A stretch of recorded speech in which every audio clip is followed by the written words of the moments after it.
আসলে আপনি জীবনে আসলেন কি করে, যদি একটু বলতেন। মানুষের জীবনে তো অনেক স্বপ্ন থাকে, ভালোবাসা, ভালো সংসার পাবার, ভালো গৃহিণী হবার। সবার জীবনে তো সেটা হয় না। আমার বেলাতেও ঠিক এমনি একটা ঘটনা ঘটে গেছে, যেটাকে কেন্দ্র করে আমি আমি বাধ্য এই জীবনে আসতে। এই তো। না, তারপরে একটা মানুষের আসলেন, এত বড় একটা জীবন বেছে নিলেন কি জন্য আর কি? আমি আমি খুব সাধারণ ঘরের একটা মেয়ে। ঢাকায় বড় বোনের বাসায় থাকতাম, লেখাপড়া করছিলাম। কিন্তু কিন্তু কখনো বুঝতেই পারিনি যে আমার বোনের জামাই, তার সঙ্গে আমার একটা শারীরিক সম্পর্ক হয়ে গেছে। আমি বুঝতেই পারিনি যে কখন একে অপরকে ভালোবেসে ফেললাম। এই ভালোবাসাটাই হয়ে গেল আমার জীবনের সবচেয়ে বড় দুর্ঘটনা। আর না, তারপরে আপনার কি হলো, তারপরে কি হলো আর কি, আপনার দুলাভাইয়ের এখানে কি হলো যদি একটু।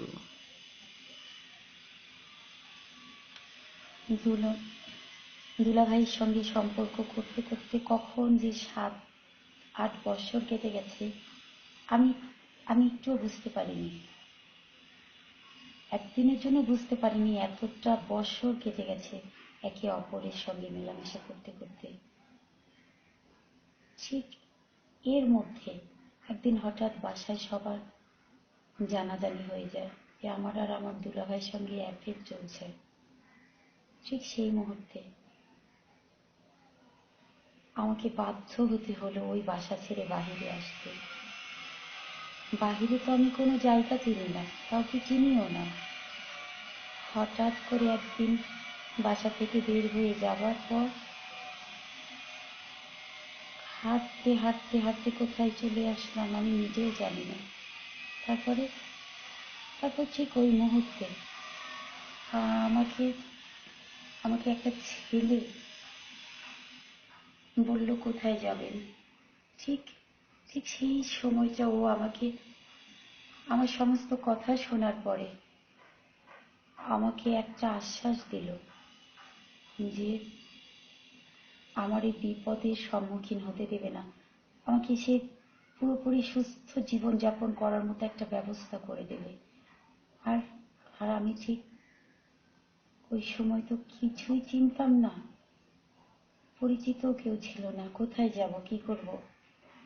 তাই বাধ্য হলাম ওই ছেলেটার সঙ্গে বর্তমান জীবনটা যাপন করার জন্য হ্যাঁ বলে দিতে। ও আমাকে নিয়ে এলো, কিন্তু আমি বুঝতে পারিনি যে সেও আমাকে আমাকে ব্যবহার করবে, আমাকে, আমার শরীরকে। ও ছেলেটা ছিল বিবাহিত, একটা বাচ্চাও ছিল, এটা আমি জানতাম না। ও আমাকে খুব সুন্দর একটা বাসায় নিয়ে আসছে, একটা ফ্ল্যাট বাসা। তারপরে ও আমাকে দিয়ে অনেক ছেলের সঙ্গে ব্যবসা করাতে শুরু করলো।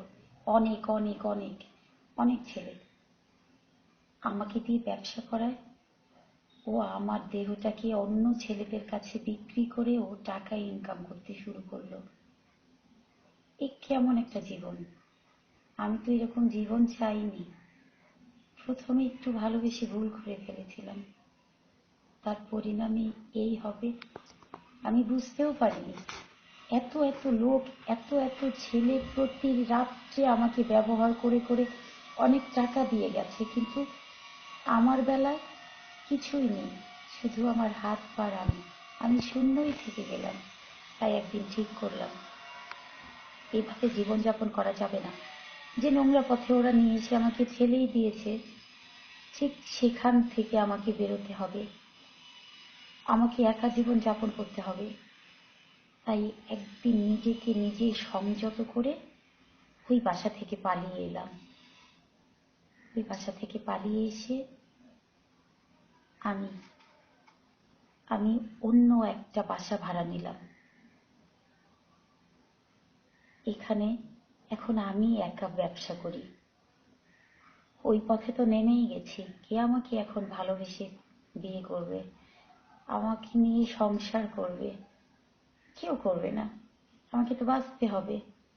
আমার জীবন এখনো অনেক বাকি, আমি কি করে বাঁচবো? তাই এই পথটাই বেছে নিলাম, নিজে প্রতিষ্ঠিত হব। এই জেদ করে আজ আমি নতুন একটা বাসা নিয়ে আমি নিজেই ব্যবসা করতে শুরু করলাম।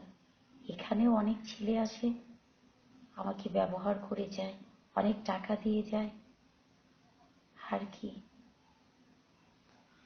আচ্ছা, আপনার এই যে আপনি ছেলেগুলোর সাথে দেহ ব্যবসা নিয়ে আছেন, হ্যাঁ, তাদের সাথে শারীরিক সম্পর্ক করেন, এতে কি আপনার ভালো লাগে? মানে ইচ্ছা হয় শারীরিক সম্পর্ক করতে, বারবার একটাই কাজ? এটা তো খুব খুব ইম্পর্টেন্ট একটা প্রশ্ন, যেটা কোনো মেয়েই বলতে পারে না, তারপরেও বলছি। ভাগ্য কোথায় থেকে কোথায় নিয়ে এসছে। ওই যে একটা ভুল,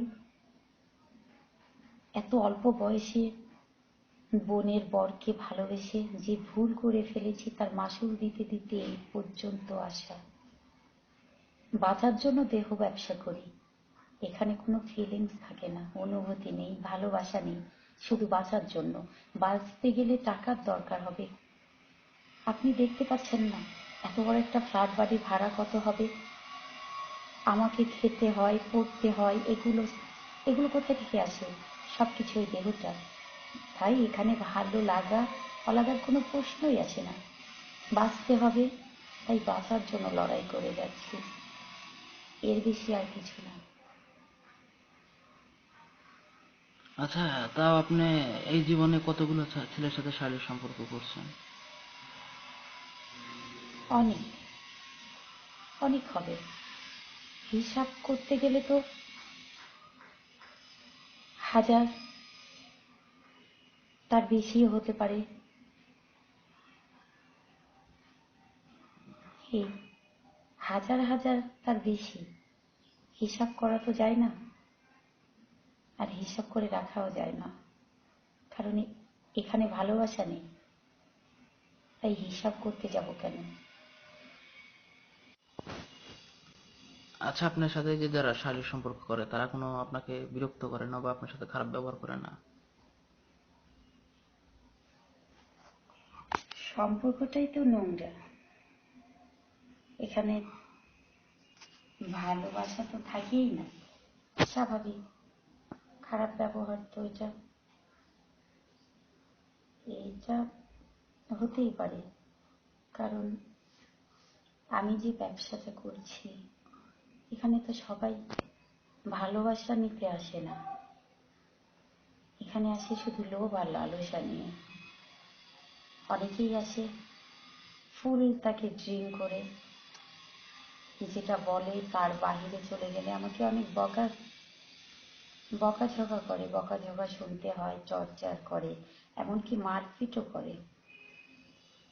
কারণ তারা তো মদ পান করে আসে, ওরা তো নিজে অ্যাবনর্মাল থাকে, কি বলছে কি করছে সেটা তো ওরা জানে না। আর তারপরে আরেকটা কথা, এখানে তো টাকার অঙ্কটা সবচেয়ে বড় মাফিক। আমাকে টাকা দিয়ে কিনে নেয়, সেটাই স্বাভাবিক। কি করবে, কি করছে?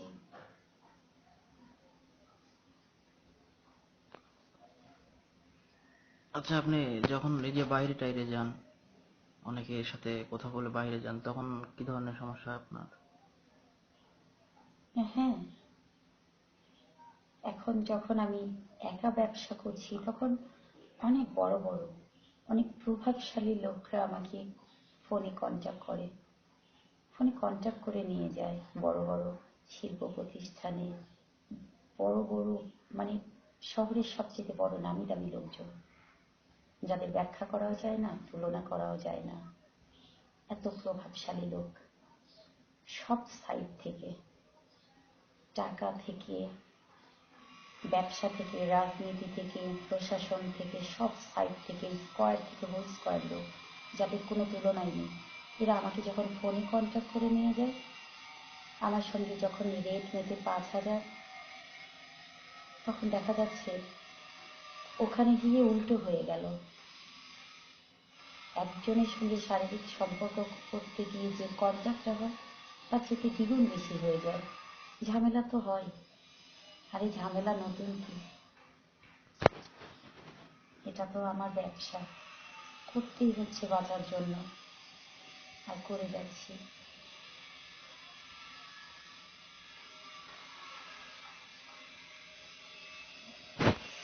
তারা আপনার সাথে কোনো খারাপ আচরণ ব্যবহার করে না, যে আপনাকে হয়তো দেখা যাচ্ছে যে বিভিন্ন ইয়ে করে যাচ্ছে তারা তাদের মতন করে? হ্যাঁ, খারাপ ব্যবহার তো অবশ্যই করে। আমাকে টাকা দিয়ে কন্ট্যাক্ট করে নিয়ে যায়, মদ খেয়ে থাকে। একটা কথা হয়তো বলে, কিন্তু সেটা যখন দেখা যাচ্ছে আমি ওভারটেক করছি তখন বকাঝকা তো করেই, প্লাস মারপিট, এটাও স্বাভাবিক। খারাপ জঘন্য ভাষাগুলো শুনতে হয়। আর কি করার? শোনা ছাড়া আর কি করার আছে? কারণ আমার তো এভাবেই বাঁচতে হচ্ছে। জীবন, জীবিকা সবটাই তো নির্ভর করছে ওই নোংরা পথের টাকা দিয়ে। এভাবে ছাড়া আমি আর কি করতে পারি? কি করার ছিল আমার? নিঃস্বরিত্ব, একা একটা মেয়ে, একা একটা জীবন যাপন করতে বাহিরে চলে এসেছি। এখানে তো আমাকে এরকম কিছু শুনতেই হবে, কারণ আমার যে কেউ নেই। থাকবো কোথায়, খাবো কি, কি করবো, কোনোটাই তো আমার ঠিক ছিল না।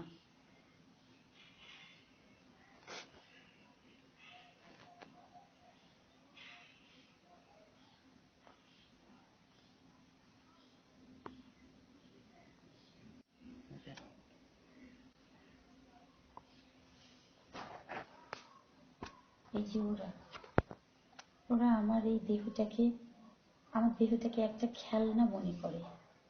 ঠিক একটা খেলনা। বাজারের শোকেস থেকে একটা খেলনা কিনে নিয়ে এসে যেভাবে খেলা যায়, যেভাবে ইচ্ছে করে খেলতে পারে, ঠিক সেরকম জানোয়ারের মতো টর্চার। কিছু বলার থাকে না, কারণ আমি তো টাকা দিয়ে বিক্রি হয়ে এসেছি এদের কাছে। কি বলবো? বলার মতো তো কোনো মুখ নেই। ওরা তো আমাকে টাকা দিয়ে কিনে নিয়ে এসছে। নাইট চুক্তি বলেই বা কি হবে?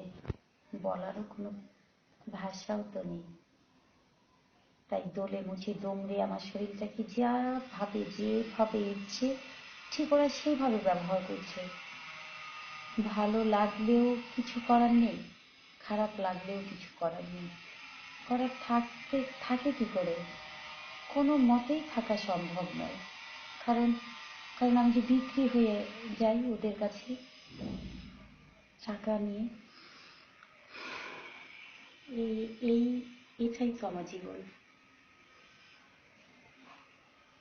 আচ্ছা, আপনার ইচ্ছা হয় না এই জীবন থেকে বেরিয়ে ভালো একটা জীবন করবেন, সংসার করবেন, বাচ্চা কাচ্চা হবে? হ্যাঁ, স্বপ্ন দেখতে দোষ কি? স্বপ্ন তো প্রত্যেকটা মানুষই দেখে। ছোট বড়, ধনী গরিব, ভালো মন্দ, সব শ্রেণীর মানুষ। আমারও স্বপ্ন দেখতে ইচ্ছে করে, কাউকে ভালোবাসতে ইচ্ছে করে, কাউকে ভালোবাসা পেতেও ইচ্ছে করে, জীবন সঙ্গিনী হতে ইচ্ছে করে, কিন্তু কোথায় পাবো? যে জীবনে আমি নেমে গেছি, যে বারবনিতার খাতায় নাম দিয়ে এসেছি, এখানে ভালোবাসা থাকতে পারে? কখনোই পারে না। ভালোবাসা থাকে কি করে? আমাকে দেখলে তো সবাই ঘৃণার চোখে তাকায়। আমাকে কেউ ভালোবাসতে পারে? কেউ ভালোবাসবে না। আর সংসার করা, এটা তো হবেই না। আচ্ছা, আপনার কোনো বাচ্চা কাচ্চা হয়েছে কি, মানে মানুষের সাথে শারীরিক সম্পর্ক করতে করতে? বাচ্চা, ভার্গনিতা? হ্যাঁ, শারীরিক সম্পর্ক যখন মানুষের সঙ্গে হয় তখন আমি তো একটা মেয়ে মানুষ। হ্যাঁ, অনেকদিন আগে আমি আমি বুঝতে পারিনি যে আমি প্রেগনেন্ট। হঠাৎ করে 4-5 মাস পরে যখন বুঝতে পারলাম আমি কোনো একজন লোকের সন্তানের মা হতে যাচ্ছি, ঠিক সেই মুহূর্তটা বুঝতে পারছিলাম না এটা ভালো না মন্দ, এটা সুখের না এটা কষ্টের।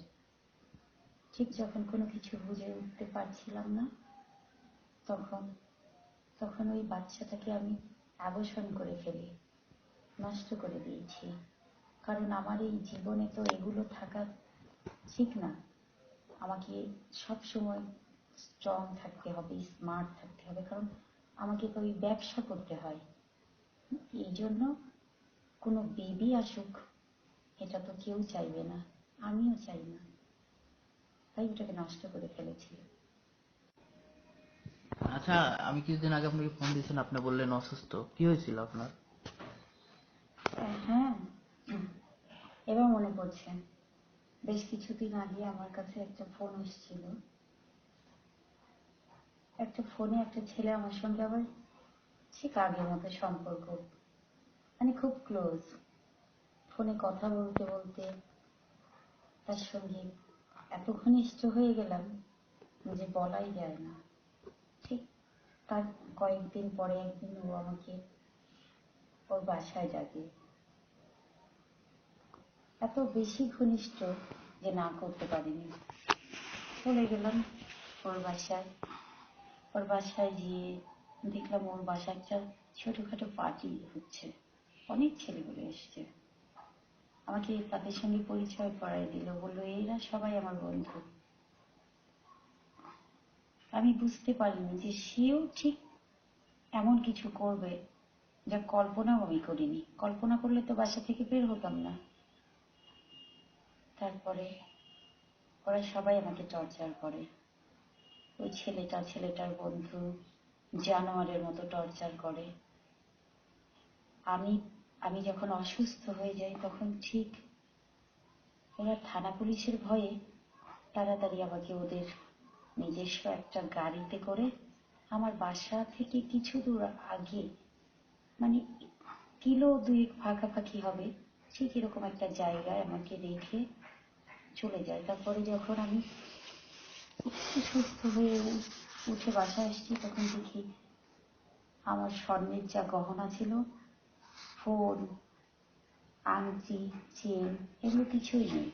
এরা সব আমার কাছ থেকে লুট করে নিয়েছে। আমি নিজেই একটা দেউলিয়া মেয়ে, যা সব কিছু লুট করে মানুষকে দিয়ে আসি। কি কপাল না, ওরা আমার কাছ থেকেই সবকিছু লুট করে নিয়ে চলে গেছে। এই ঠিক। আচ্ছা, টর্চার বলতে কি আপনাকে মানে শুধু এগুলো কেড়ে নিচ্ছিল নাকি অন্য কিছু আপনার সাথে? তারা আপনার সাথে কি শারীরিক সম্পর্ক করছে? হ্যাঁ, শারীরিক সম্পর্ক ছিল। শারীরিক সম্পর্ক করার পরেই তো দেখে যে আমি অসুস্থ, ঠিক সেই সুযোগে আমার গহনাগুলো খুলে নিয়ে। কতগুলো ছেলে আপনার সাথে শারীরিক সম্পর্ক করছে এই সময়? যে আমার ঘনিষ্ঠ ছিল সে তো ছিল একজন, তার বন্ধু ছিল 5-6 জন, এই 7-8 জন হবে। তারপরে তো আপনার সাথে তার আর কোনো কথা হয় না মনে হয়। না, আমি আমি তার নামটা একদম আমার ফোন থেকে ডিলিট করছি। আমি আর তার ফোন কখনো রিসিভ করব না। এত বড় ঘটনা ঘটার পরে কি ওই ছেলেটার সঙ্গে সম্পর্ক করা যায়? এরা তো সবই এক ধরনের ছেলে মানুষ, যারা শুধু শরীরটাকেই বেশি ভালোবাসে, এটা নিয়ে চর্চা করতে ভালোবাসে। আমি বোকার মতো ওই ছেলেটার সঙ্গে আবার কেমন ইমোশনাল হয়ে গেছি। ফোনে কথা বলতে বলতে বলতে এমন একটা পর্যায়ে চলে এসেছিলাম যে ও আমাকে ডাকলো আর আমি চলে গেলাম। আমি বুঝতে পারিনি যে এত কিছু হবে।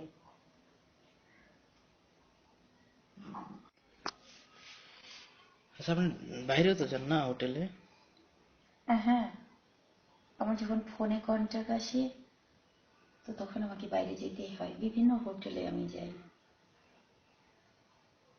আর এই হোটেলগুলোতে যখন যাই তখন সবাই বুঝতে পারে যে আসলে কি করতে এসেছি, কি করব। অনেক ঝামেলা হয় সেখানে, বিভিন্ন ঝামেলার সম্মুখীন হতে হয়। হোটেল মালিক ছাড়াও আছে প্রশাসন, সব সব রকম ঝামেলাই হয়, বিভিন্ন ঝামেলার সম্মুখীন হতে হয়, অনেক টর্চার সহ্য করতে হয়, অনেক রকম। কারণ যখন এটা করতে যাচ্ছি তখন তো জানি যে আমি ব্যবসা করতে এসেছি, তাই যে যেরকম ভাবে ঘোরায়, পেঁচায়, যেভাবে পারে ঠিক সেই রকমই একটা টর্চার, আর এটা করতেই হয়, এছাড়া আর করার আছে কি? নেশা করে আপনার কোনো সমস্যা হতো না? হ্যাঁ, আগে হতো, কিন্তু এখন আর হয় না। উম, বিভিন্ন ছেলেদের সঙ্গে সম্পর্ক করতে তাদের বাসায় যেতাম। নেশার অবস্থায় ওই সময় বাসা থেকে বের হয়ে রাস্তায় চলাচল করতে যেয়ে নেশার অবস্থায় অনেক ছেলেরা অনেকভাবে আমাকে নিয়ে যেত, আমি বলতেই পারতাম না। টাকা পয়সা তো ছিলই না, নানান ধরনের টর্চার, আমি কিছুই বুঝতে পারতাম না। প্রথমত এরকম সমস্যা হতো নেশা করে, কিন্তু এখন আর হয় না, কারণ নেশাটা তো এখন আমার অভ্যস্ত। আমি এখন আর সেরকম কোনো সমস্যা মনে করি না। আচ্ছা, প্রথম দিকে আপনার বিভিন্ন ছেলের সাথে শারীরিক সম্পর্ক করতে সমস্যা হতো না? হ্যাঁ, খারাপ তো অবশ্যই লাগতো, কারণ মানুষের মন বলে তো কিছু আছে, আমি তো ঠিক সেরকমই একটা মেয়ে মানুষ। আর তখন খারাপ লাগতো ইচ্ছের বিরুদ্ধে এগুলো করা, কিন্তু এখন এখন খারাপ লাগে না, কারণ এটা আমার অভ্যাস হয়ে গেছে। যেমন নেশা করছি তেমনি নাইট হল্ট করে বেড়াচ্ছি, আর আমার কোনো সমস্যা হয় না, কারণ বাঁচার একমাত্র রাস্তাই তো এটা। যতদিন বাঁচবো ঠিক এই কাজটাই করে যেতে হবে, পাশাপাশি নেশা। আচ্ছা, এই যে আপনার গল্প আমাকে বললেন, এখন যদি আমি আপনার কোনো ক্ষতি করি? ক্ষতি? তাও আবার নতুন করে? প্রথম থেকে তো ক্ষতি হয়ে আসছে, নতুন করে আর কি ক্ষতি হবে? আমি আপনাকে বিশ্বাস করলাম, তাই আমার জীবনের সমস্ত কাহিনী আপনাকে বললাম।